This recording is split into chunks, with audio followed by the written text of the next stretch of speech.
बहुत समय पहले की बात है। महाभारत का युद्ध समाप्त हो चुका था। युधिष्ठिर राजा बन चुके थे, लेकिन अर्जुन का मन अशांत था।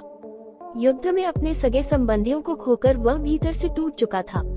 उसे बार बार युद्ध की स्मृतियां सताती थी। अभिमन्यु की मृत्यु, भीष्म पितामह की पीड़ा, द्रोणाचार्य का वध और इन सब का बोझ अर्जुन के मन में चिंता और ग्लानि का रूप ले चुका था। एक दिन अर्जुन चिंतित मन से द्वारका पहुँचे और श्री कृष्ण से मिलने गए। उन्होंने कृष्ण से कहा, मधुसूदन, मेरा मन बहुत अशांत है। जब भी अकेला होता हूँ तो युद्ध के दृश्य मेरी आंखों के सामने घूमते हैं। मुझे नींद नहीं आती, मन हमेशा बेचैन रहता है। मैं समझ नहीं पा रहा कि इस चिंता से कैसे मुक्ति पाऊँ। श्री कृष्ण मुस्कुराए। उन्होंने अर्जुन की बात ध्यान से सुनी और बोले, प्रिय पार्थ, चिंता करना स्वाभाविक है, लेकिन यदि तुम इसी में डूबे रहोगे तो ना वर्तमान को देख पाओगे और ना ही भविष्य को संवार सकोगे। चलो, आज तुम्हें एक छोटी सी कथा सुनाता हूँ। कथा, एक ब्राह्मण और उसकी गठरी। एक बार की बात है, एक ब्राह्मण जंगल से गुजर रहा था। उसके कंधे पर एक भारी गठरी थी, जिसमें उसके कुछ जरूरी सामान, खाने पीने की वस्तुएं और कुछ किताबें थी। वह दिन भर चलते चलते थक गया और एक वृक्ष के नीचे बैठ गया। वह गठरी उसके कंधे से उतर चुकी थी, लेकिन उसका मन अभी भी उस गठरी में ही अटका था। वह सोचता रहा, कहीं कोई उसे चुरा न ले। अगर किसी जंगली जानवर ने उसे फाड़ दिया तो क्या उसमें रखा सामान सुरक्षित है। उसका मन वही सोचते सोचते इतना व्याकुल हो गया कि उसे विश्राम नहीं मिल सका। न उसे चैन मिला, न नींद आए। वह गठरी उसके पास ही थी, सुरक्षित थी, लेकिन उसकी चिंता ने उसका वर्तमान बिगाड़ दिया। अगले दिन जब वह यात्रा पर फिर चला तो वही हुआ, गठरी कंधे पर और मन में चिंता। एक वृद्ध ऋषि ने उसे देखा और पूछा, बेटा, तुम इतने दुखी क्यों हो? ब्राह्मण बोला, ये गठरी मेरी जिम्मेदारी है। मैं हर समय इसकी सुरक्षा को लेकर चिंतित रहता हूँ। तब ऋषि मुस्कुराए और बोले, गठरी तुम्हारी जिम्मेदारी है, लेकिन चिंता तुम्हारा बोझ है। अगर तुम जिम्मेदारी निभाओ और उस पर विश्वास रखो कि तुमने जो बन पड़ा वो कर लिया, तो चिंता करने की आवश्यकता नहीं। कृष्ण की सीख। कहानी समाप्त कर श्री कृष्ण अर्जुन की ओर देखकर बोले, पार्थ, तुम भी उस ब्राह्मण की तरह हो। युद्ध की जिम्मेदारी तुम्हारे ऊपर थी और तुमने धर्म के लिए वह निभाई।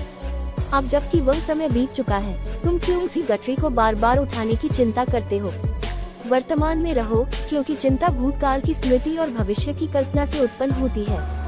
ना वह तुम्हारे हाथ में है जो बीत गया, ना वह जो अभी आया नहीं, लेकिन जो अभी है, ये क्षण, ये तुम्हारा है। अर्जुन ने सिर झुका लिया, लेकिन केशव, स्मृतियाँ कैसे मिटाई जाएं? श्री कृष्ण बोले, स्मृतियाँ मिटती नहीं है, उन्हें स्वीकार करना पड़ता है। जैसे नदी में बहता जल वापस नहीं आता, वैसे ही जीवन में बीते पल लौट कर नहीं आते। तुम्हारे हाथ में केवल कर्म है, फल नहीं। चिंता वही करता है जो फल को अपना समझ लेता है। लेकिन तुमने गीता में जो सीखा, कर्म करो, फल की चिंता मत करो, उसे जीवन में उतारो। चिंता का नाश कैसे हो?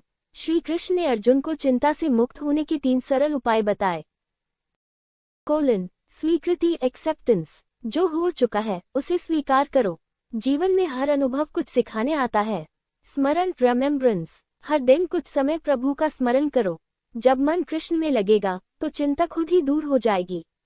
कर्म, एक्शन। चिंता तब बढ़ती है जब हम निष्क्रिय होते हैं, लेकिन जैसे ही हम किसी रचनात्मक कार्य में लगते हैं, मन शांत हो जाता है।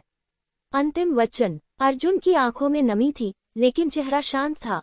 उन्होंने कहा, हे माधव, अब मैं समझ चुका हूँ, चिंता जीवन को छीन लेती है और समर्पण उसे संवार देता है।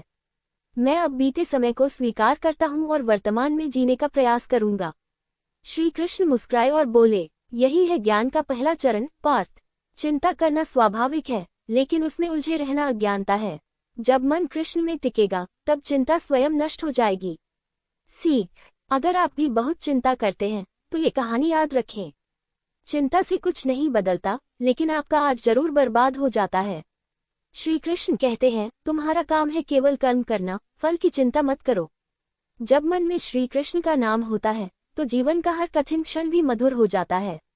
इसलिए यदि आप बहुत चिंता करते हैं तो इसे जरूर याद रखें। श्री कृष्ण ने गीता में कहा है, माँ शुचः, चिंता मत करो, मैं तुम्हारा